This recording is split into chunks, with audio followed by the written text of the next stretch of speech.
What's up, amigos? It's the Prodigy Maker Show, episode 39.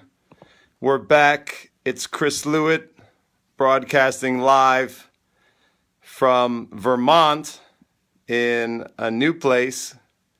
And I gotta tell you, I'm happy to be out of New York City right now. It is not good in New York City, and it's a lot better up here in the mountains, I'll tell you that much. But I wanted to check in with all my old friends, the audience that I miss so much. It's been over a month since the last podcast and show, and I apologize to all the loyal fans. But what can I say? It's pandemic, baby. It's been tough. It's been chaos. I had to get my family out of New York, and now we're all holed up in the mountains here where it's a lot more peaceful and a lot less stressful. So I'm happy to be back on track with the show. I'm excited to talk about how much should my kid train, an ode to Tony Nadal. Tony Nadal talks about your kid a lot when he's doing coaching seminars and teaching. So he says, your kid should do this, your kid should do that. So this show is an ode to Tony, and it's how much should your kid or my kid, how much should my kid train? And I wanted to go through some of the experiences that I've had in terms of workload and volume of training, because I think many times parents and coaches get it wrong, and it's probably one of the key factors in determining whether someone becomes a champion or not is managing their workload and making sure that a player doesn't overtrain and also doesn't undertrain. And I think it's a very underrated skill. So the best, probably the best developers in the world, whether they're parents or coaches, are able to manage that workload, the training load well. And in other cases, in many cases, the parents and coaches make mistakes with workload and their kids get hurt or burned out or they don't achieve their full potential. So I think the workload is critical, and we'll talk about how much your or my kids should be training. I guess I may have some unique takes on that. So I'm looking forward to seeing who will check in tonight. It's Sunday night. This brings back the memories. This is our second year of the podcast and show, and we used to broadcast every Sunday night, late night. And so it's kind of exciting to be back on broadcasting Sunday night. Maybe some old friends will tune in, and we'll have to get back into a rhythm again. Now that I'm getting more settled up here in Vermont, I think I'll be able to broadcast pretty much weekly. We used to do the show weekly, if 3 or 4 times a month, and this is our 39th episode, so we should be able to get back on track with a weekly or at least bi-weekly schedule. So let's talk about how much your kids should train. And if you think about young kids, I wanted to go through kind of the ages briefly. And if you have a young kid who's just starting out, let's talk about how many hours per week. And that's a common question. I have another question in the email grab bag tonight is how many balls should a player hit per year and per day? I have a great question from Scott at the Payer and Players podcast, which is, by the way, an excellent podcast for you guys to check out on junior development. There's not too many good podcasts on junior development. That's one that's very good, Payers and Players. So Scott sent me a question about how many balls you should be hitting. I'll try my best to answer that. Although I'm not a mathematician, I am a tennis coach. But when you have a little kid, I think you want them to play as much as they want to play. And I don't believe in holding a kid back. So when coaches or leaders in the tennis industry say a kid such and such an age, let's say 5 years old, should only play 3 days a week or 3 hours a week and then do other sports or blah, blah, blah. I mean, everything for me is based on the individual kid. The kid in front of you. You could have a 5-year-old that wants to play every day and loves the game, and I would be fine with that. And you could have a 5-year-old who you're just trying to get exposed to the sport. You're trying to initiate them in the sport, and they might just play one group a week or two groups a week with their friends. Sometimes with little kids, it's better to do a group. They have more fun with their friends. I really love private lessons for young kids. I think private lessons, all my Spanish mentors are going to be upset with me for saying it, but I really like private lessons because as a coach, you can focus on one player in front of you and give them your everything. You can motivate them, you can see everything, get to know them, and your focus is not distracted and separated, divided among many kids. So I love, from a coaching and a development point of view, I love private lessons. I think little kids, if they're willing to take a private lesson one-on-one, I think it can be really valuable with a good coach, obviously. But how many hours, how many balls, it depends on the kid in front of you. Just please, if you're a parent or a coach, you can push a little bit, but don't push too much, because if you push too much, the kid's probably going to play something else, probably going to find something else that they would rather do than be forced to play tennis. But I think it's perfectly acceptable. On the other hand, if a child loves the game and wants to play, let's say daily, maybe they want to play 5 hours a week with the little kid, 5, 6, 7 years old, that's perfectly appropriate. Maybe they want to play 10 hours a week. I would think that's appropriate too. It reminds me of the debate about whether kids should play multiple sports or not, which is the topic for another show perhaps. But if you have a question on multiple sports, let me know. I've written up many articles on multiple sports, development for young children, but it's kind of a separate topic, but related. And I think I would, as I've said before, I would never force a kid to play multiple sports if they didn't like other sports. If they love tennis, I would let them play tennis and hopefully get them as far ahead as I could in tennis relative to their peers. If a child likes a lot of sports, has other interests besides tennis, I think it's very healthy at a young age to play other sports, and that will cut into the training time. I mean, it has a direct effect on how many hours the kid's training on the court. If they like to play baseball and soccer, and that's going to affect the amount of hours that a kid's playing at a young age. So from the very beginning, you have to assess, does this kid have the tunnel vision at a young age? They want to do tennis. They know they want to play tennis. They love tennis. They're obsessed about tennis. I have a little boy like that now who his whole life is tennis. And I think there's nothing wrong with that. It may be a little abnormal. It's certainly not the norm. But whenever you're dealing with a prodigy, an exceptional young child, things aren't going to be normal. Things are going to be beyond what's typical. So I'm always on the lookout for something special, a special desire, a special passion in a kid. And I like to encourage that. I like to let that flourish rather than extinguish it. I think sometimes when you deal with sports science recommendations and the experts, quote unquote, they give well-meaning guidance, well-meaning advice, but sometimes they can extinguish the flame of passion and the special spark that prodigies have. And I would always encourage you as a parent or coach to be on the lookout for something really special in a young kid. If a kid loves the game, has a tremendous passion and fire for tennis, a tremendous love of the game, to try to let them explore that game as much as possible. In this case, tennis, to play as many hours as they like, as long as you can keep them healthy. And that's also another topic for another show. Injury prevention, I think, and managing burnout are also related topics here in this discussion about how much to train.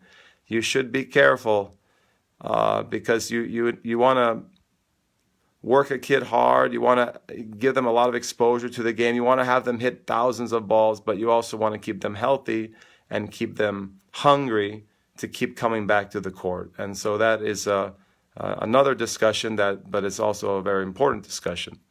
So with a little child, typically, what's typical?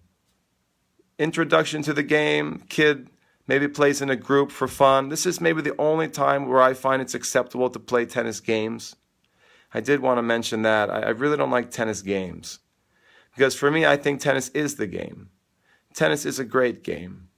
I don't think you need to have all of these fun country club games to make the sport exciting for a kid, to catch a kid's interest. I think if you have to do those types of games a lot with a young kid, they're probably not going to be prodigious in the game of tennis. They probably are not going to have that love of the game, that deep love of the game. Although sometimes if you can hook a kid with stupid and silly tennis games, then later on the idea is maybe they will grow in their love of the game, maybe when they're between 10 and 14, for example, those ages. But I really don't like the stupid country club games that most clubs do. And most initiation coaches who work with young children, I just wish they would promote tennis and expose kids to tennis. Tennis is a wonderful game. We have singles, we have doubles. It's really fun. That's why we all love tennis. That's why I love tennis. That's why you love tennis if you're in the game of tennis. You don't need to play jail. You don't need to play fruit salad. You don't need to have an arsenal of 100 silly games that you play with kids to try to get them hooked. That's what you do with kids who really aren't into the game, and you just want to keep them busy, and you got to do that for your club to make the director happy and for the bottom line of the club. But that, to me, it's not what I'm about at all. I don't care about that stuff. What I like is you get the little kids, you get a young kid, and you teach them tennis. Tennis means you play sets. You teach them how to play a set right away. You teach them how to play a tiebreaker if you want to break the match down a little bit, something small and manageable. You teach them how to score. Tennis has a weird scoring system. I don't really like it that much. Little kids don't get it, and I don't blame them. It's kind of a stupid scoring system. I usually tell young kids that. I say, here, I'm going to teach you this scoring system, but it's kind of stupid because it goes 15-30, and then it should go 45, but it goes 40, and then the little kid's looking at you like, what is going on here, bro? And I'm like, I know, but that's just the way tennis is. It's probably somebody over in France back in the day wanted to play, April Fools on us, But so I like to introduce the game of tennis to children because we love tennis. You don't have to gussy up tennis. You don't have to put lipstick on tennis. Tennis is a great sport. So I just think when you're trying to, I find it very amusing when I go to conferences or I see coaches who spend a lot of time. I'm not going to name who I'm thinking about. There's one dude from England who I'm thinking about right now who spends his whole career coming up with games and making tennis gamified, which I find very ironic and amusing because tennis is a wonderful game itself. It doesn't need to be sweetened up. You don't need to put honey on it to attract children. I think if you just play tennis and teach the kids tennis, they'll either love tennis or they won't. Because one of the greatest joys of playing tennis is just hitting the ball. Just loving to hit the ball, to make that sweet contact and to see the ball go and to get that sweetness. That's sweet. You don't need to sugarcoat tennis any more than that. If you get a kid playing the game of tennis and experiencing what it feels like to hit a sweet ball, that should be enough. And there are other aspects of tennis that are wonderful, like the fact that it's one-on-one and you don't have to deal with team politics and things like that. But I think we should teach kids tennis. And if you have a young child, let them play tennis every week. Because you may think they're playing tennis, but they're going to a club and they're doing those stupid country club games, and they're not actually learning tennis. They're learning some strange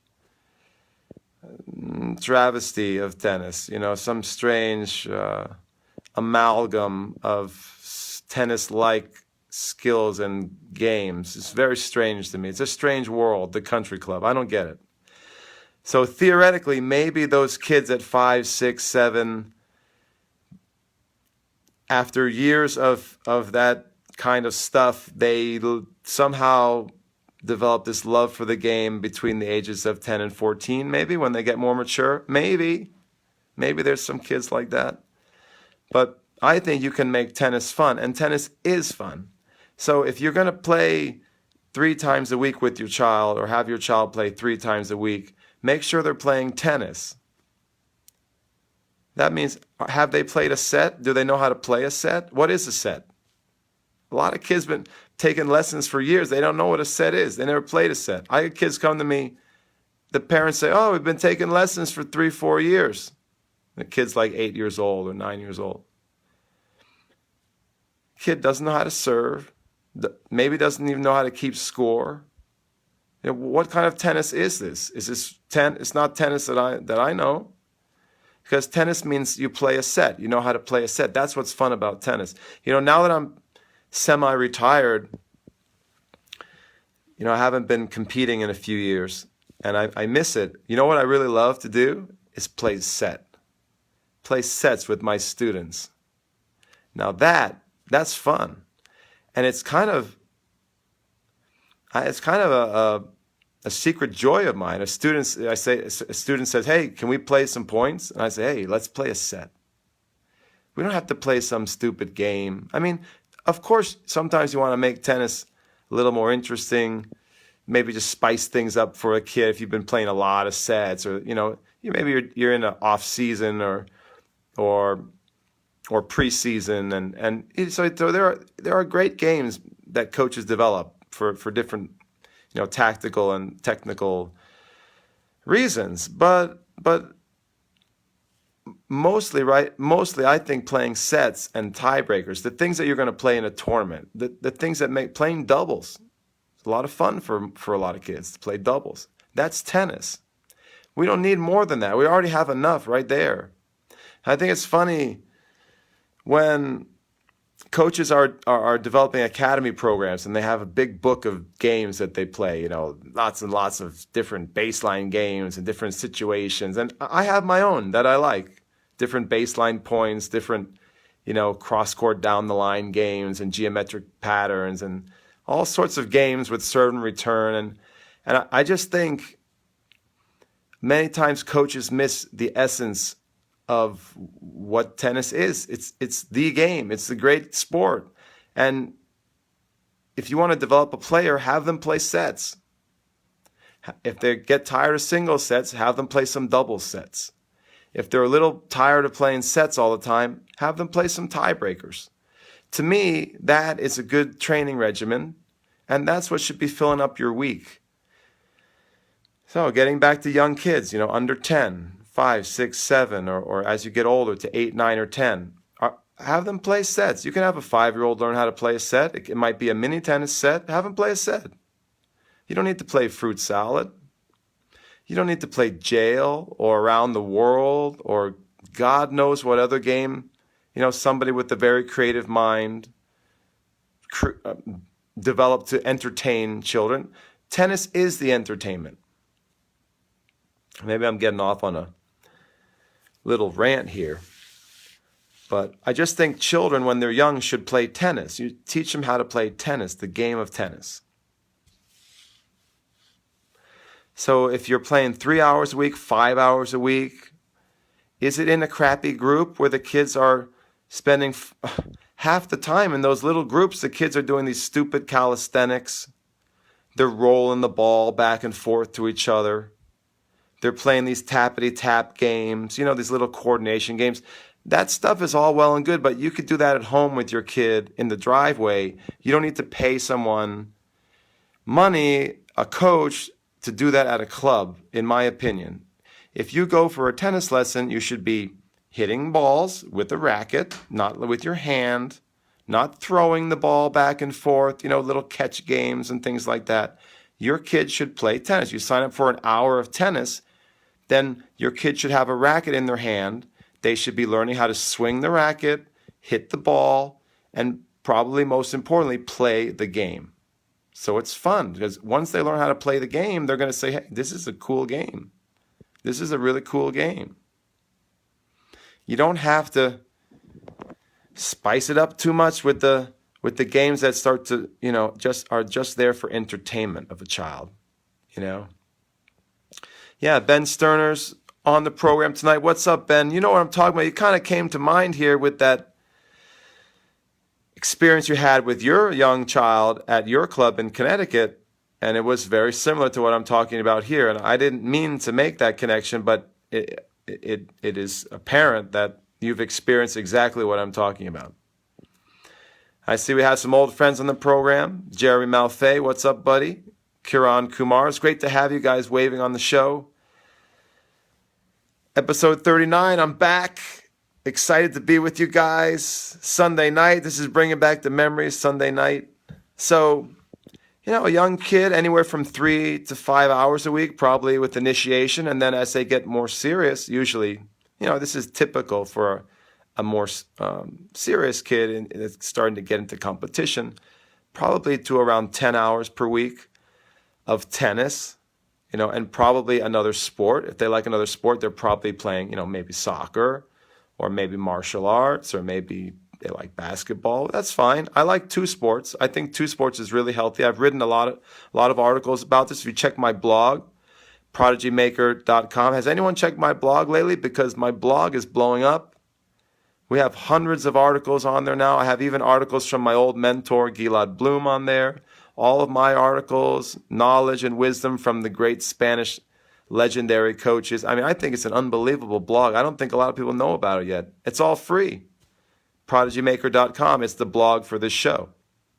So check that out if you have a chance. ProdigyMaker.com, my free blog. Anyway, I've written a lot about this. I think one sport cross-training is great. And you have to do something for injury prevention. You should be working on athleticism with the kid. You should be working on flexibility, mobility. You should be working on their conditioning. Yeah, we're doing a podcast. Yeah. You want to join the show? Want to come say hello? There he is. Come on, Woody. Hi. Come say hello. How much do you train per week? What do you mean? We're talking about how much a kid should train. It's my son Isaiah. He's 11 years old. How many hours a week do we train? Hours? He's a serious cross-country runner. I don't know how many hours. I train like 5 days a week though usually. 5 days a week and 2 days of rest? Yeah, pretty much. All right, there you go. 11 years old, pretty serious runner. He's going to make nationals next year. He's a pretty fast kid. And, we do about 5 days a week of his running and 2 days of rest. I think that's pretty healthy for an 11-year-old. It's not crazy. We're not going over and above. We're not pushing the limits too much. We're not being too aggressive with his training, but he does try to do a good solid 5 days a week. And he only does maybe an hour range of running. And then we try to do another hour of some type of conditioning, strength and physical conditioning. So I think that's a pretty light schedule for an 11 or 12-year-old, to be honest. So getting to that age, 11 or 12, let's segue into as the kid gets more serious. After 10 years old, could be 10 hours a week. A very typical training regimen for a serious player, like a regionally ranked junior to a nationally ranked junior, is 10 to 15 hours a week. That's what I recommend to all my clients, all the families who I conference with. 10 to 15 hours a week of good tennis training. And that doesn't include tournaments. So that for me, would be the gold standard, and I call that part-time training. I think it's part-time because that's usually the amount of training you can fit into an after-school schedule. And once you start looking to go above that amount of hours per week, you're getting into a homeschool situation. You're getting into an online school situation. We did a great show on online schooling. I'm a big believer in that, in online and modified and hybrid schooling situations. The main reason I love it is because it allows you to maybe double those hours. So you could go up to 20 or 30 hours a week for a very, very serious player. And I'm talking about tennis, not physical conditioning. Physical conditioning is very important, usually in the ballpark of 5 to 10 hours a week of injury prevention and physical conditioning, maybe more in a Spanish type program. In Spain, they tend to do almost equal amounts of tennis and fitness training, which is very unusual for junior development. Most models of junior training are a lot more tennis than physical training. So in Spain, they have a more balanced approach, which has its positives and some people argue perhaps negatives.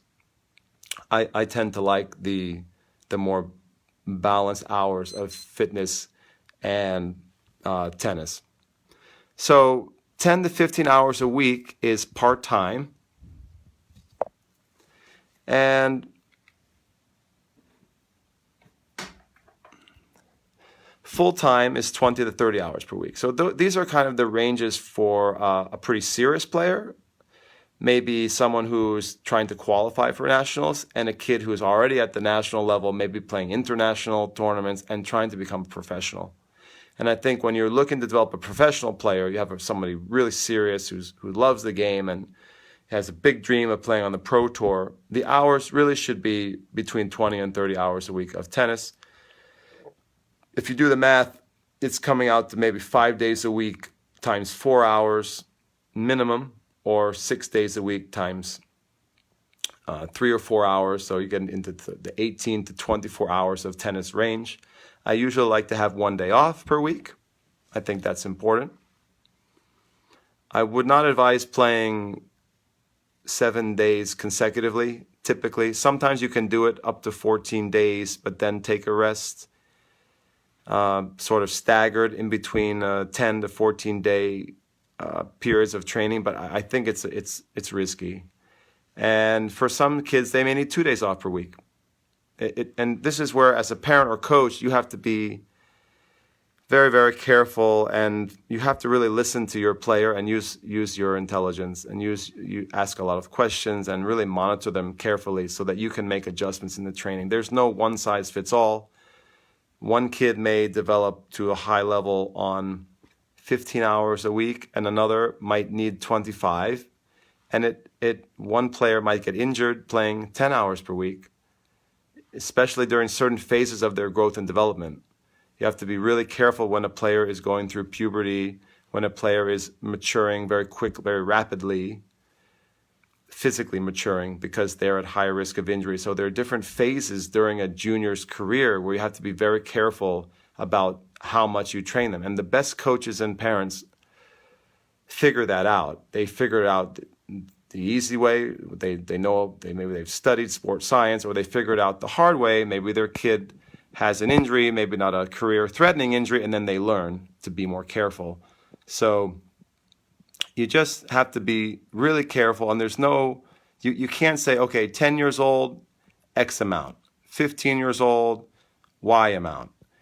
It just doesn't work like that. Sometimes a 10-year-old, a 12-year-old who's really focused might train more than when they're 14 going through puberty. You know, it really depends on the child, where they are in their social and emotional development, where they are in their physical maturation. Are they in a growth phase or not? So are they injury prone or not? You know, so I have to say that you need to be adaptable, and there's no one size fits all, especially when you start thinking about an elite player. But we know that there are general ranges, and in my experience, we're talking 10 to 15 for a player who wants to break out and be one of the best players in their section, you know, maybe top 5 or 10 in their section. And we're talking 20 to 30 hours, 30 hours maybe being on the high end. That would be 6 days a week times 5 hours, which is probably pushing the limit for most children. I would say you're at a risk of injury and burnout at that higher range. Anywhere between 20 or 30 is I think typical. And you have to have at least, you know, minimum 5 hours of physical training, and usually it can go up to 10 or maybe 15. In Spain, you might see a schedule like 18 hours a week of tennis, 15 hours a week of physical. That's very typical in the Spanish model, which I like very much. And in an American model, sometimes it's, you know, more tennis, maybe 20, 25 hours of tennis, and maybe only 5 hours of physical. And, you know, you're going to get a very good ball striker that way, but they may not be the most fit. They may not be as resilient when it comes to injury. So I think the Spanish have a very good perspective on the balance of training and workload, and we could learn a lot from them. One thing that I try to do is in my academy and with my students, I really encourage injury prevention. I encourage them to do a lot of physical training, and we try to balance out the hours of training so that there's not too much of an overweight into the tennis, that there's a good amount of off-court physical conditioning, and that can vary depending on the player. So I hope that helps you guys sort of think about how much should my kid train, kind of see it as over the life cycle of a child. Initiation when they're little, 3, 4, 5 years old, 6, 7, 8 years old, probably under 10 hours per week, 5 to 10 hours a week, and try to play real tennis. Try to play tennis. It's such a great game. His kid says, "Hey, Dad, I want to go play tennis." Don't go out and play silly games with them. Go and play a set with them. Play a tiebreaker. Teach them tennis. Play tennis. Oh, it's so much fun to play a set. I was saying that one of the great joys I have now is playing a set because I'm semi-retired. I still love to play. I'm still playing well. Thank God I'm healthy. And if a student says to me, "Hey, Chris, you want to play a set?" Or I say, "Hey, you want to play a set?" And they say, "Yeah." I mean, I really enjoy that now because it's like it brings back the memories of competition for me. And just playing a set is good exercise, and it's exciting. I can sort of relive some of the experiences that I had on the pro circuit in college. It brings back those feelings again for someone who's not competing currently. I'm not competing currently, so it's a lot of fun. And I think you should try to foster that joy in your children. Just the simple joy of playing a set. Let's play a set. What's a set? A set is a match to 6 games. You have to win 6 games, win by 2. Let's just play a set, or let's play lots of sets. Some of my students say, it's pandemic, and my students some of them are really struggling right now. Some of my students are in a better place. They left New York City, and they're able to practice. And I was trying to help them craft a training regimen during the crisis. And they didn't know what to do for their training. I said, "What are you guys doing over there?" I had some students they left the diaspora of New Yorkers to different parts of the Northeast here where they can escape the stress and the pressure of New York City area. So anyway, I have some students, and they didn't know what to do. I said, "Why don't you guys play sets?" And they said, "Oh, sets. Didn't think of that." I didn't think of playing sets for practice. Like, the good old days when you remember the stories of, Connors and McEnroe and the American legends, all the greats of the, kind of, not just Connors and all the greats back in the day, the 60s, the 70s, the 80s. And what did they do for practice? They played sets, play 5 sets a day, get tough. And there's no substitute for playing sets. You get fit, you work on all the shots that you need, you feel the pressure. It simulates a match so that you're match tough. There's no substitute for that. Don't beat around the bush. Go right to the source. Play tennis. Tennis is sets. Sets are beautiful. Sets are a joy. I really believe that now. I said, man, I hope one of my students asks me to play a set this week. That would be awesome. And I think most coaches are so far removed from that. Most coaches are probably saying to themselves, "God forbid I have to play this week. I'd rather just feed some balls." No, that's not where you want to be as a coach. That's burnout city. That's where you lose your soul. Try to rekindle that joy in the game. Play sets with your students. Challenge them. I think that is one of the lost joys of coaching, just to play with your students. And they will thank you for it. Most of them will enjoy. Some kids want to drill. You have to know that too. Some kids don't want to play as much. They need the drills. You have to know as a coach or a parent which kid will enjoy playing a set with you and which kid while they're playing a set with you is just thinking about, man, I wish coach would feed me some forehands right now. I really need to work on it. You don't want to be playing sets with that kid, by the way. Just a little piece of advice for the young coaches out there. You got to know who you're coaching. Are you coaching a magician or are you coaching a mechanic? Magicians love to play, baby. They love to play. So pandemic, I did want to touch on pandemic training because a lot of us are still in a semi-lockdown situation. Maybe you don't have access to the tennis courts, although it's starting to get better. Now a lot of areas are opening up their tennis courts. Still not so much in New York City, New Jersey, tri-state area here, Connecticut. It's pretty bad here in those areas. A lot of the parks are still closed. Kids having a real tough time playing tennis.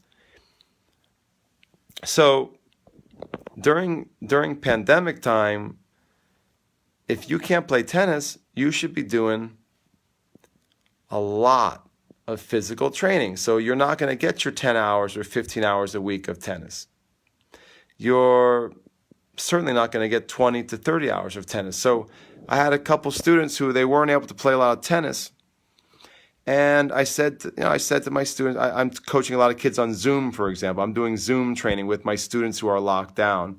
And it's been really cool. It's been a great experience, actually. I think I'm innovating. I'm really leading the online community in synchronous tennis coaching. I coach kids at home, in their driveway, in their garage, in their living room. And we're using the iCoach device, which is like a ball machine at home. It's a machine that holds a ball on an arm, and you can hit it repeatedly like a ball machine, but you don't have to pick up balls. So I'm able to do a lot of technical and footwork training remotely using the Zoom platform, and it's been really eye-opening for me.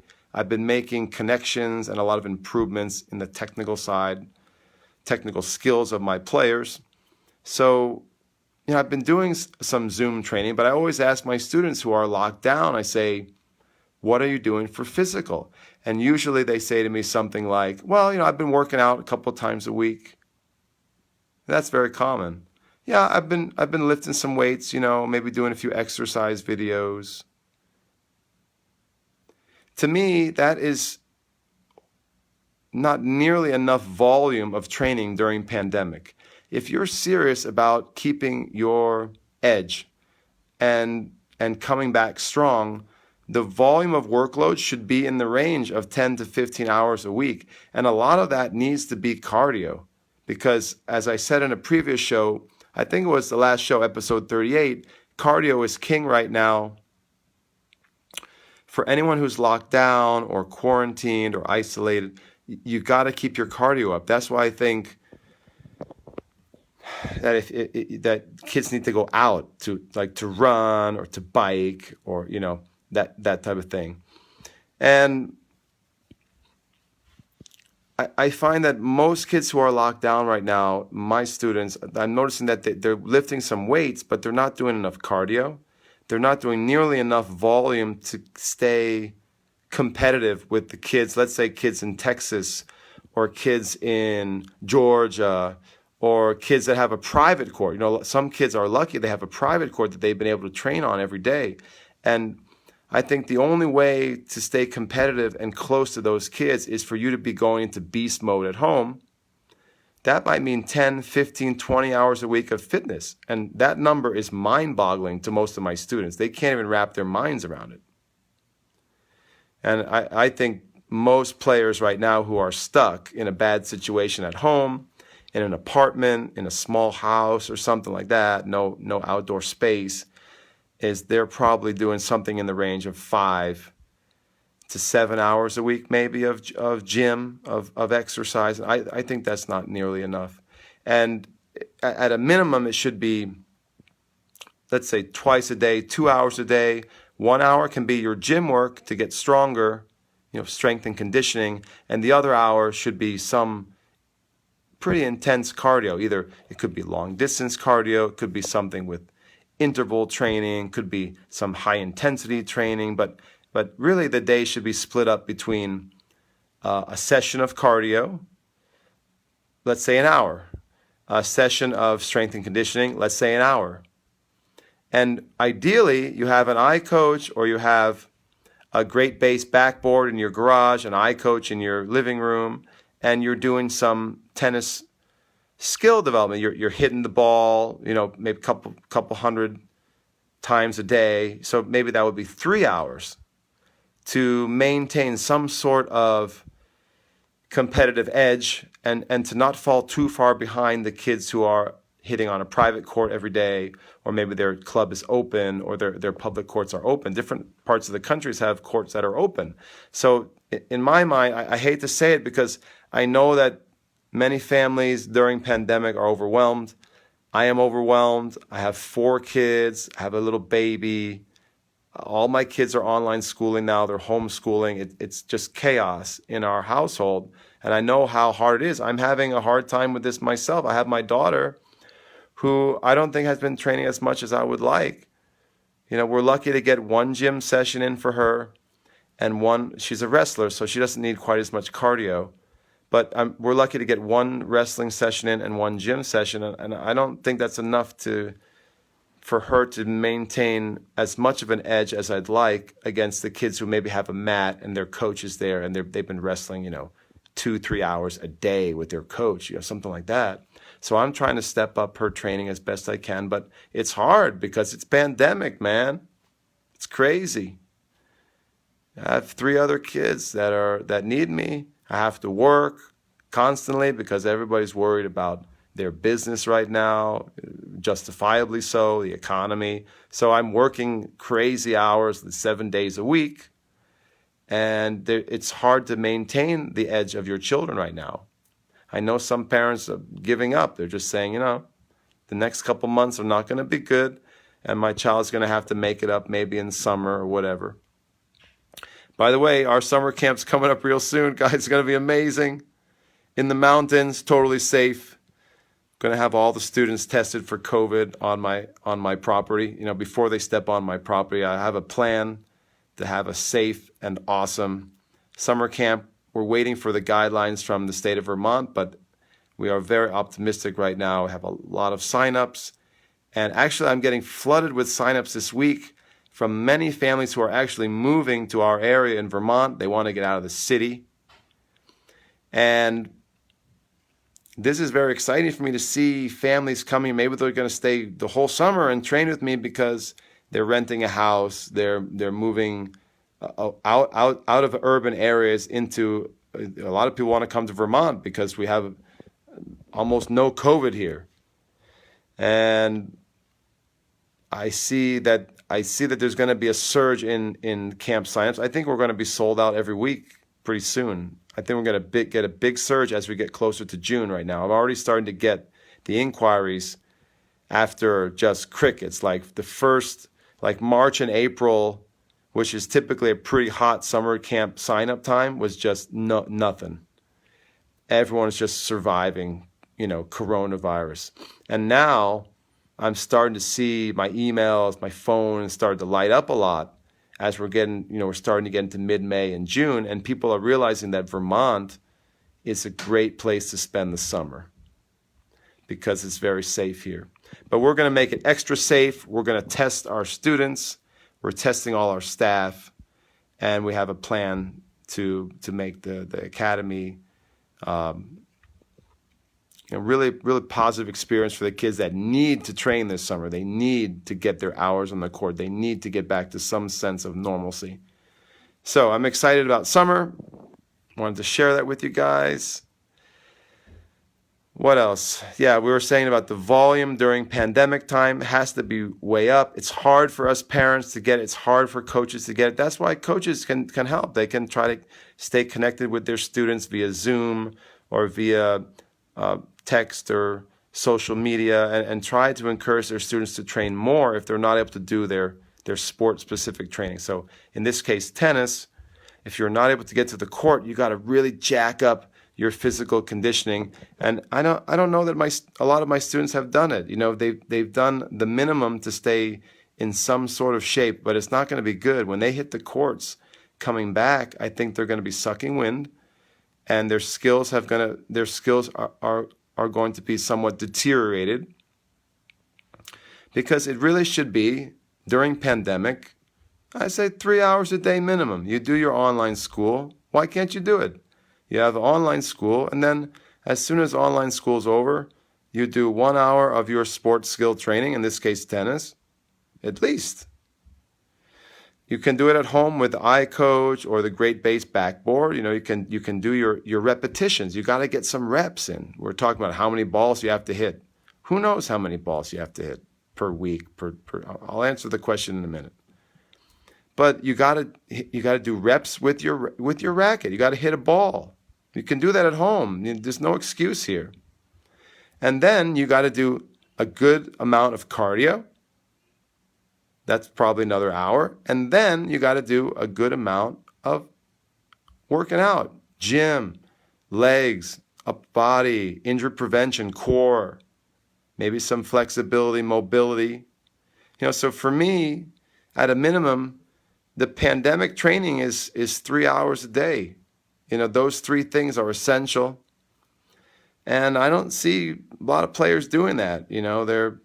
They're lucky if they jump on a treadmill a little bit, or they hit the gym a couple times a week, and they feel like they're doing a good job staying in shape. And I think that's an illusion. So let's see what Ben said. Ben Sterner, the legend, the legendary Ben Sterner. Sunday night, baby, we're back. Ben says, it's like your kid in the spelling bee. Same discipline goes into this, and competitiveness in thinking about what the top performers and champions are doing.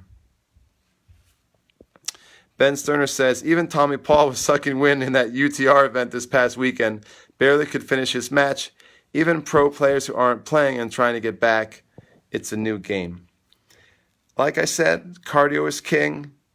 I can't tell you how many conversations I've had with my students via Zoom. Like we do a nice Zoom session, and I say to them, so what did you do this week for your fitness? And they say, well, I lifted weights 3 times. Okay, that's good. Nice job.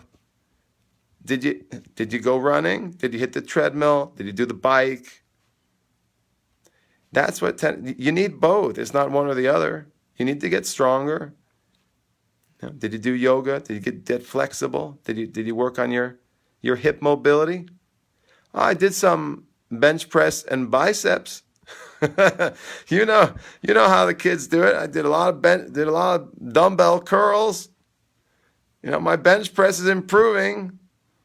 But the training should be sport specific. You gotta know you need cardio, you need strength and conditioning, you need all that stuff, and you need to be swinging the racket. And I prefer hitting a ball at home rather than shadow swing. I think shadow swinging, it's okay. It's like shadow boxing, and I like boxing.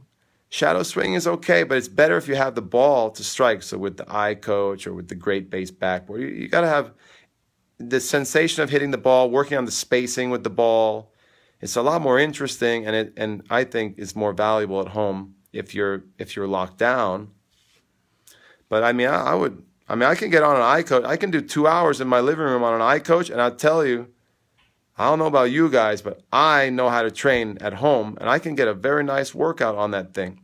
The Great Base Backboard is also excellent. Steve Smith, the legendary coach, he promotes that backboard, and it's good. I like that too. It's just a little too big for most of my New York City families. It doesn't fit in an apartment. The iCoach fits in an apartment, so it's really good. You can get some reps in. Is it as good as playing tennis? No. But it's good for what it is. It helps you get those repetitions that you need. I think hitting on a wall is an amazing workout if you know how to do it right. I should do a show on how to hit against the wall. Maybe I'll do that next week, because I think it's a tremendous workout and it's highly underrated. Not many people use the wall anymore. You can do some amazing things against the wall, and the wall never misses. Wally never loses. So I think the wall is another device, very simple device, simple piece of technology that is highly underrated and underutilized. An excellent way to train. But you got to know how to train against the wall. And most people don't have a clue. I see people practicing tennis against the wall, and they're getting worse. I promise you, I see it all the time. They're getting worse on the wall. Footwork's getting worse. Strokes getting worse. They look bad. So you can make a wonderful wall practice too if you have access to a wall. That's another option. I know a professional player who's doing that right now, training against the wall. They can't get to the court. They get a nice workout against. I used to do workouts against the wall. But you got to be smart about it. You got to know how to do it. Anyway, so let's get to the email grab bag. I see my old coach, Gilad Bloom, is watching. What's up, Gilad? Ooh, I have this option to bring you on camera now. Ooh, this is a new Facebook Live feature. We got to do that sometime. I won't put you on the spot tonight, but this is interesting. I can bring Ben Sterner on the line here. Wow. My old college coach, Dave Schwartz, is watching. What's up, Dave? Brings back the Cornell days. Good guy. Gilad Bloom is trying to survive like me. A lot of independent coaches struggling right now, doing everything they can to survive. But let me tell you, if I had to bet money on survival, I would put my money on Gilad Bloom, figure out a way to survive right now. I'm sure he's figuring it out. So I had a really good question in the mailbox. Like I said, from the Payers and Players podcast, I'll plug them one more time. Let's see what the question was, and I will do my best to duly answer. Hey, Chris, it's Scott from Payers and Players. Hope you're doing well. Got a question for the show. Do you recommend a minimum or target number of balls to hit per day or week? Is there a standard used by the Spanish method? Saddlebrook Academy says 500,000 balls a year. Ooh, that's a lot. How did they come up with that number?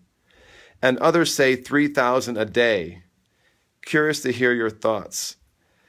Okay, so I will tell you that I was an English major in college at Cornell, English and literature, and math is something that I'm good at, but it's definitely not my greatest strength in life. I think I'm better at hitting a tennis ball.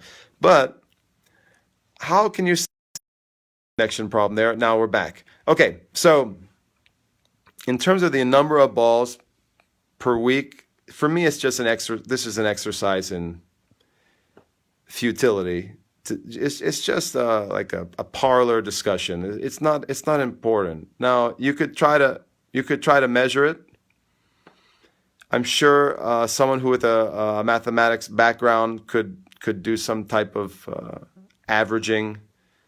You could do a study on it probably to find out. I would find it curious to know, but to me, it all comes down to the individual.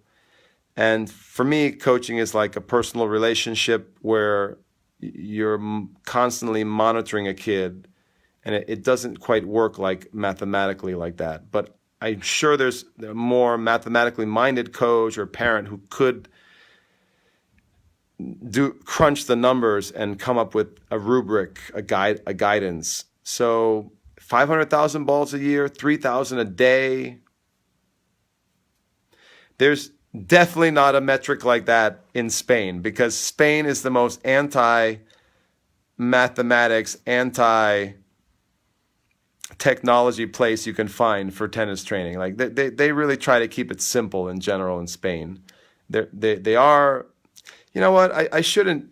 Maybe I shouldn't say that anymore. They're very technical or technologically oriented in terms of their fitness development, which is kind of interesting. Like the fitness is very advanced, and they use a lot of the cutting edge modern technology. But in my travels in Spain, most of the legendary coaches are not data guys. They're not mathematically, quantitatively oriented guys. They are more just amazing, charismatic visionaries. And so maybe that will change in Spain, but in terms of the Spanish method, the legendary coaches whom I've spent time with, they're not mathematically driven like that. They're not mathematically wired. They're not quants. This is like a quantitative question that I don't think I have a good answer to. might be helpful to have some guidelines like that in terms of how many balls to hit for your child. But again, it comes down to the biggest thing it's going to come down to is how much talent do they have. We've talked about this on a previous podcast. If a kid is more talented, we can also talk about what is talent. I did a really interesting podcast on what is talent. I have to look back and see which episode that was, but that was a very popular podcast. But in terms of talent, if a kid is very, very talented, they need to hit fewer balls per year or fewer balls per week. And so if a kid is less talented, less gifted motorically, I would say they need to hit more balls per week. So in terms of the math, that to me is the most important guidance you can have. If the kid is very, very gifted, they may not need to hit as many balls or play as many days or play as many hours, And if a kid is less gifted, you're going to have to ramp it up and hope they don't get injured. You have to be very careful about injury with those kids, but you're going to have to take a little more risk to try to get them the quantity of balls that they need. And also, I don't even know how you could measure balls per year. Does that include serve? We have a question here from a new viewer, Axel, about serves. How many serves should you hit a week? And that, again, is a difficult question to answer because some kids can serve 100 per day or 200 per day and have no risk of shoulder injury. And some kids maybe need to serve just every other day because they have a delicate shoulder, or they need to serve maybe only 50 serves a day or just one bucket, one basket. So I find it really hard to quantify, and I'm not a quant per se, so I'd be very curious to see what how a truly quantitative mind would answer this, like a sports scientist, like a Dr. Mark Kovacs, or someone who's a mathematician by nature or by training. And it would be interesting to me to see some estimates and to use maybe those as guidelines. How about for the serve? Like Axel's asking, how much should you serve? I will tell you that Tony Nadal doesn't believe in a lot of serving because he believes it puts the shoulder at risk. So someone like that would believe in less serves per day and per week. Tony Nadal advises to only serve 20 at a time with rest in between. 20 serves, that's not a lot. So he's very, very conservative in his serve recommendation for juniors, for junior and professionals. So you can take a break and then serve another 20, but he's adamant about taking no more than 20 serves at a time. He talks about it all the time in his training courses. I'm studying with him now in some of his online courses, which are wonderful. And he reiterates and he insists no more than 20 serves at a time, which I find very interesting. I think it's quite a low number. I've discussed it with Mark Kovacs, who is a friend of mine, really smart sports scientist, and he says maybe 60 to 80 serves at a time is a relatively safe number to work with. That's maybe a basket, a small basket or a small bucket, 60 to 80 serves. If you start going over that and serving consecutively over 60 or 80 balls, I think I agree with Mark Kovacs that is probably, you're taking on more and more risk for less benefit at that stage. So if you figure 60 or 80 serves a day times 6 days a week, what's that? Maybe 500 serves a week.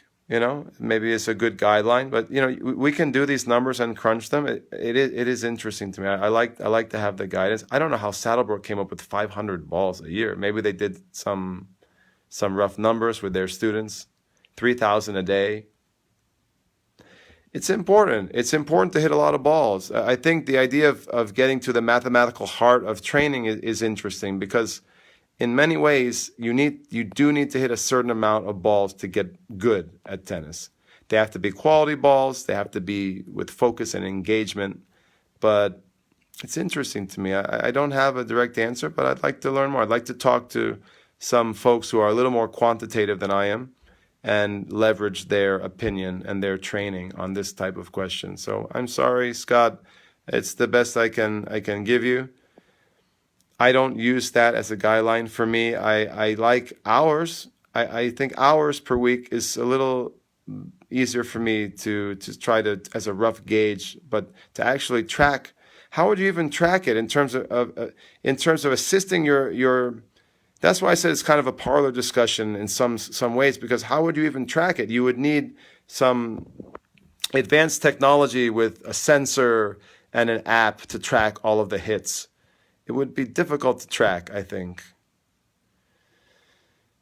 It would take a lot of data analysis and a lot of logging of hits. It would be very labor intensive. So maybe it won't become a good metric until the technology is there and we're able to log the hits. With the sensor technology now, it's becoming possible that you could feasibly log the amount of swings per day, the amount of balls hit per day. You could probably do it now if you censored the racket and then collected the data. So maybe it's a forthcoming metric, a metric for the future. But right now, probably the easiest metric is how many hours per day, how many hours per week with good focus, with engagement, and whatever, how many balls that equals is probably enough.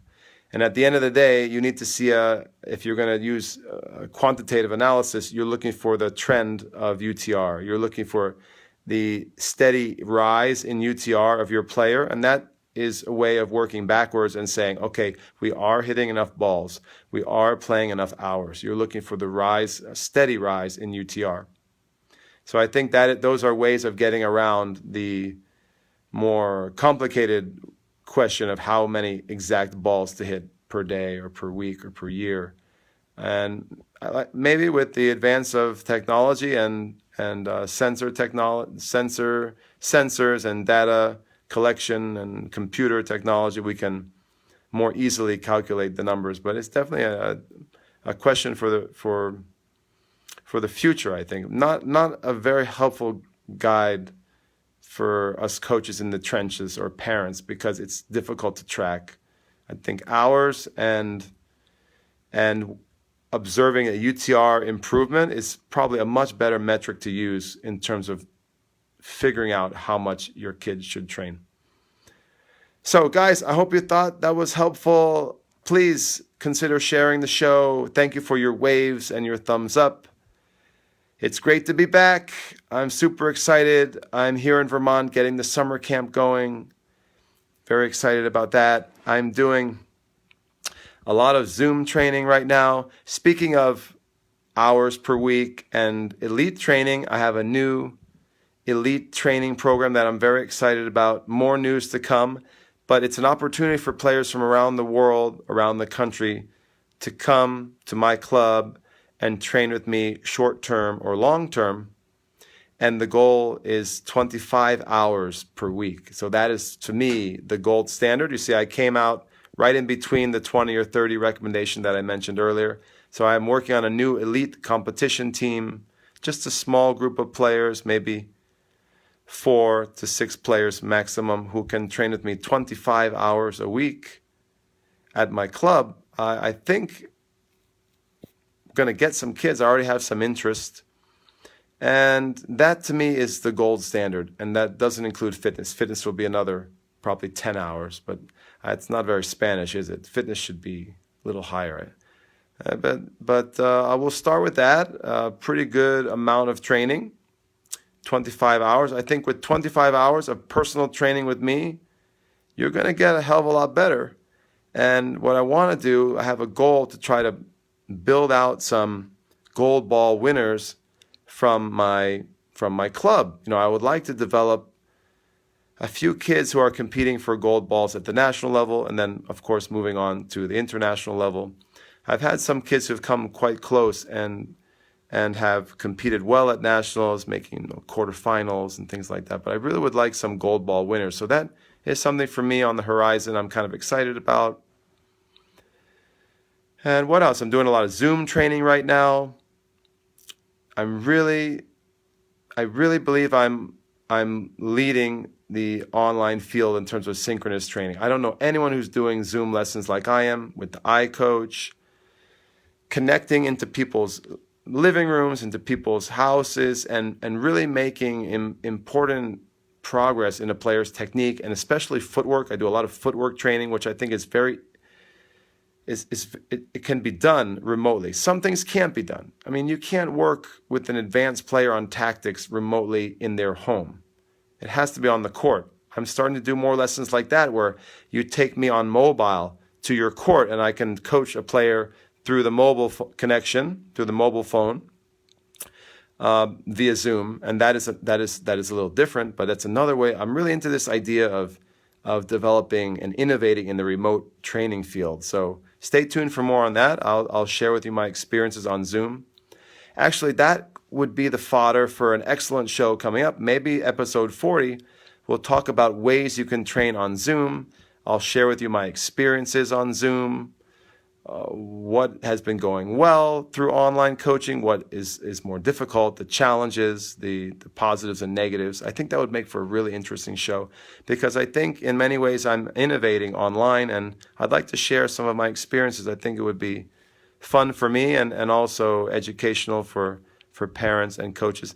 I'll give you a quick taste of one aspect of online training. Is I found there are some people who just won't train online. They don't believe in training online. They think it's a waste of time. There's definitely a cohort. There's a group of folks out there who are so anti-technology, maybe they're Luddites. You know, they're Luddites. You know, they don't believe in the power of technology. And they don't think they should pay for it either, by the way. And then on the other hand, there's a group of people who are early adopters, early adapters. They're open-minded, they're growth-minded, they're technologically savvy and oriented, and they're really into the idea of online training, especially synchronous online training. And so I found that